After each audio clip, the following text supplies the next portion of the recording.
แปลหนังสือธรรมบทภาคที่6เรื่องแห่งยมุกปาฏิหาริย์หน้า73ตั้งแต่สัทธาอาสาลหาปุณมีทิวเสอันโตนครังปาวิสิเป็นต้นไปศรัทธาอันว่าพระศาสดาปาวิสิได้เสด็จเข้าไปแล้วอันโตนครังสู่ภายในแห่งพระนครอาสาลหาปุณมีทิวเสในวันแห่งอาสาลหาปุณมีปุคโลอันว่าบุคคลอุยานปาโลผู้รักษาซึ่งอุทยานรัญโยของพระราชาคันโทชื่อว่าคันทะทิสวาเห็นแล้วอัมพปักกังซึ่งมะม่วงอันสุกแล้วมหันตังผลใหญ่อันตเรในระหว่างปิงคละกิปิลิเกหิกตาปตาปุตตสะขีดปตาปุตตสะแห่งกลุ่มแห่งใบปิงคละกิปิลิเกหิอันมุดดำและมุดแดงทั้งหลายกตาขีดกระทำแล้วปิงคละกิปิลิเกหิกตาปตาปุตตสะแห่งกลุ่มแห่งใบอันมุดแดงและมุดดำทั้งหลายกระทำแล้วเอกังผลหนึ่งวายเสยังกาทั้งหลายสัมปตันเตตัวประชุมกันอยู่คันทรสะโลเพนะด้วยความโลภในกลิ่นและรสตัสสะอัมพัสสะของมะม่วงนั้นปลาเปตวาให้หนีไปแล้วอาทายะคัจฉันโตถือเอาไปอยู่อัทายะเพื่อประโยชน์รัญโยแก่พระราชาทิสวาเห็นแล้วสัทธารังซึ่งพระศาสดาอันตรามัคเคในระหว่างแห่งหนทางจินเตสิคิดแล้วอิติว่าราชาอันว่าพระราชาขาทิตวาเสวยแล้วอัมพังซึ่งมะม่วงอีมังนี้ถ้าทายะพึงพระราชทานกหาปเนซึ่งกหาปณะทั้งหลายอัฏฐ8วาหรือว่าโสรศาสตร์16ไมหังแก่เราต่างทนังอันว่าทรัพย์นั้นอลังเป็นของพอชีวิตตวุติยาเพื่อความเป็นไปแห่งชีวิตอัตภาเวในอัตภาพเอกสมิงหนึ่งเมแห่งเราโหติย่อมเป็นนะหามิได้ปณะก็สเจท่าว่าอาหารอันว่าเราทัสสามิจักถวายอัมพังซึ่งมะม่วงอีมังนี้สัตถุแก่พระศาสดาไซอีทังอัมพังอันว่ามะม่วงนี้หิตาวะหังเป็นของนำมาซึ่งประโยชน์เกื้อกูลเมแก่เรากาลังตลอดกาลอปริยันตังอันมีที่สุดรอบหามิได้ภวิสติจักเป็นอิติดังนี้โสคันธรว่านายคันทะนั้นอัมพังยังมะม่วงต่างนั้นอุปนาเมสิให้น้อมเข้าไปแล้วสัตถุแด่พระศาสดาสถานว่าพระศาสดาโอโลเกสิทรงแลดูแล้วอานันทเถรังซึ่งพระเถระชื่อว่าอานนท์อัฏฐครั้งนั้นเถโรอันว่าพระเถระนิหริตวานำออกแล้วปัตตังซึ่งบาทจาตุมหาราชาทัตติยังอันเท้ามหาราชสี่ถวายแล้วทเปสีวางไว้แล้วหัตเถที่พระหัตถ์สัตถุของพระศาสดาอัสสะนั้นสถานว่าพระศาสดาปัตตังทรงยังบาทอุปนาเมตวาให้น้อมเข้าไปแล้วปฏิฆเหตวาทรงรับเฉพาะแล้วอัมพังซึ่งมะม่วงทัสเสสิทรงแสดงแล้วนิสีธนาการังซึ่งอาการคืออันประทับนั่งตถาฐานเนในที่นั้นเอวะนั่นเทียวเถโรอันว่าพระเถระปัญญเปตวาปูลาดแล้วจีวรังซึ่งจีวรอัฏฐาสิได้ถวายแล้วอัฏฐาครั้งนั้นอัสสะสัตถุเมื่อพระศาสดานั้นนิสินนัสสะประทับนั่งแล้วตัสมิงจีวรสมิงบนจีวรนั้นเถโรอันว่าพระเถระปริสาเวตวากรองแล้วปานียังซึ่งน้ำอันบุคคลพึงดื่มมัทธิตวาขยำแล้วอัมพับปังกังซึ่งมะม่วงอันสุกแล้วต่างนั้นกัตวากระทำแล้วปานกังให้เป็นน้ำปานะอัฏฐาสิได้ถวายแล้วสถานว่าพระศาสดาปิวิตวาทรงดื่มแล้วอัมพับปานกังซึ่งน้ำปานะอันบุคคลกระทำแล้วด้วยมะม่วงอาหาตรัสแล้วคันทางการนายคันทะอิติว่าตวังอันว่าเธอวิยูหิตวาคุยแล้วปังสูงซึ่งดินร่วนโรเปหิจงปลูกอัมพัดถิงซึ่งเมล็ดแห่งมะม่วงอิมังนี้อิทาฐานในที่นี้เอวะนั่นเทียวอิติดังนี้โสคันธรว่านายคันทะนั้นอากาสิได้กระทำแล้วตถาเหมือนอย่างนั้นสถานว่าพระศาสดาโทวิทรงล้างแล้วหัตถางซึ่งพระหัตถ์อุปริในเบื้องบนตัสสะอัมพัทธิสสะแห่งเมล็ดแห่งมะม่วงนั้นห หัตเถครั้นเมื่อพระหัตถ์สัทธาราโทตมัตเตขีดมัตเตเป็นศักว่าสัทธาราอันพระศาสดาโทตะขีดทรงล้างแล้วสัทธาราโทตมัตเตเป็นศักว่าอันพระศาสดาทรงล้างแล้วเอวะนั่นเทียวสันเตมีอยู่อัมพรุกโขอันว่าต้นแห่งมะม่วงนางคลสีสามัตตขันโทเป็นต้นไม้มีลำต้นมีงอนแห่งไถเป็นประมาณหุตวาเป็นปนาสหัตโถอันมีศอก50เป็นประมาณอนุปุเพนะตามลำดับอุทธหิตั้งขึ้นแล้วมหาสาขาอันว่ากิ่งใหญ่ทั้งหลายปัญจห้าอิติคือเอเกกามหาสาขาอันว่ากิ่งใหญ่กิ่งหนึ่งทิสาสุในทิศทั้งหลายจตุสุสีเอกามหาสาขาอันว่ากิ่งใหญ่กิ่งหนึ่งอุดทางในเบื้องบนปนาสาหัตถาเป็นกิ่งมีศอก50และมีศอก50เป็นประมาณวัดเทียวอเหสูงได้เป็นแล้วโสอัมพรุกโขอันว่าต้นแห่งมะม่วงนั้นปุพพาภลสัมปันโนเป็นต้นไม้ถึงพร้อมแล้วด้วยดอกและผลหุตวาเป็น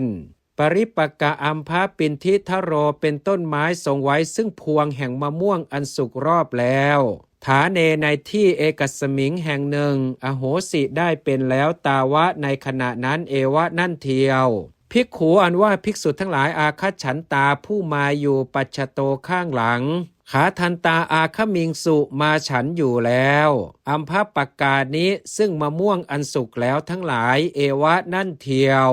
ราชาว่าพระราชาสุตวาทรงสดับแล้วอิติว่า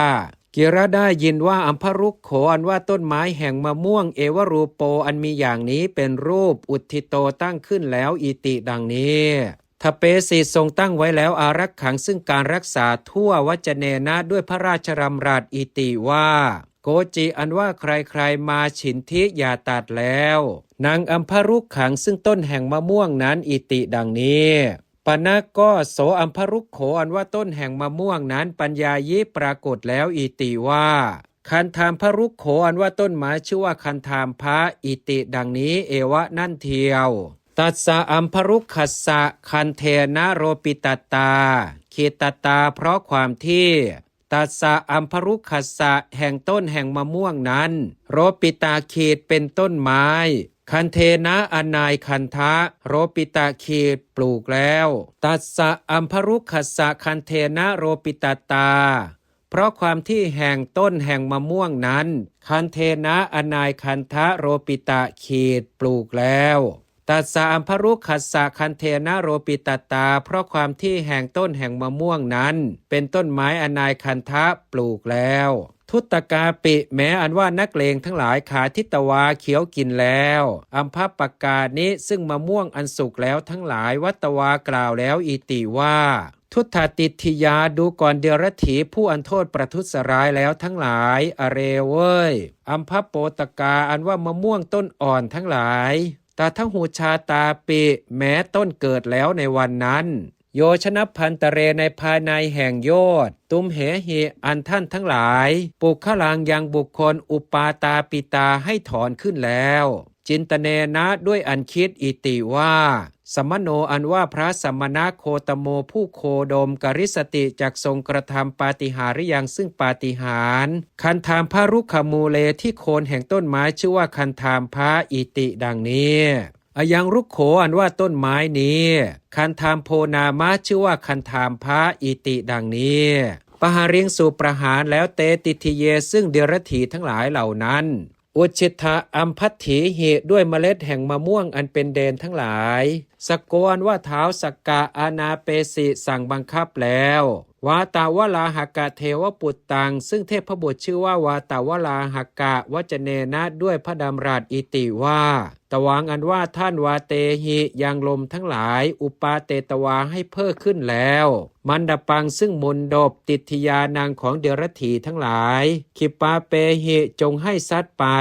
อุการภูมิยังบนพื้นอันแปดเปื้อนแล้วด้วยอุจจาระอิติดังนี้โสวาตาวลาหกะเทวปุตโตอันว่าเทพบุตรชื่อว่าวาตาวลาหกะนั้นอากาสิได้กระทำแล้วตถาด้วยประการนั้นสกกรว่าเท้าสกกะอานาเปสิสั่งบังคับแล้วโส สุริยะเทวปุตตังซึ่งเทพบุตรชื่อว่าสุริยะวจเนนะด้วยพระดำรัสอิติว่าตวังอันว่าท่านนิคันหันโตยึดไว้อยู่สุริยะมันทลังซึ่งมณฑลแห่งพระอาทิตย์สุริยมันทลังยังมณฑลแห่งพระอาทิตย์ตาเปหิจงให้ร้อนอิติดังนี้สุริยะเทวปุตโตอันว่าเทพพระบุตรชื่อว่าสุริยะโสปิแม้นั้นอากาสิได้กระทำแล้วตถาด้วยประการนั้นสกโกอันว่าเท้าสกกาอานาเปสิสั่งบังคับแล้ววาตาวลาหกังซึ่งเทพบุตรชื่อว่าวาตาวลาหกะวจเนนะด้วยพระดำรัสอิติว่าตวังอันว่าท่านยาหีจงไปวาตามันทลังยังมณฑลแห่งลมอุทธาเปนโตให้ตั้งขึ้นอยู่อิติดังนี้ปุณะอีกโสวาตาวลาหกะเทวปุตโตอันว่าเทพบุตรชื่อว่าวาตาวลาหกะนั้นกโรนโตกระทำอยู่ตถาด้วยประการนั้นโอกิริโปรยลงแล้วราชวัตติโยซึ่งเกลียวแห่งธุลีทั้งหลายปัคคริตะเศธาสรีเรบนสรีระอันมีเหงื่อไหลออกแล้วติทยานังของเดรัจฉีทั้งหลายเตติทยาอันว่าเดรัจฉีทั้งหลายเหล่านั้นตามพระวามิกสัทธิสาเป็นเช่นกับด้วยจอมปลวกอันแดงอเหสูงได้เป็นแล้วสกโกอันว่าท้าวสกกาอานาเปสีสั่งบังคับแล้ววัสสาวลาหกังปิแม้ซึ่งเทพบุตรชื่อว่าวัสสาวลาหกะวจเนนะด้วยพระดำรัสอิติว่า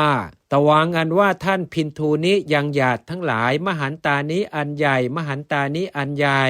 ปาเตหิจงให้ตกไปอิติดังนี้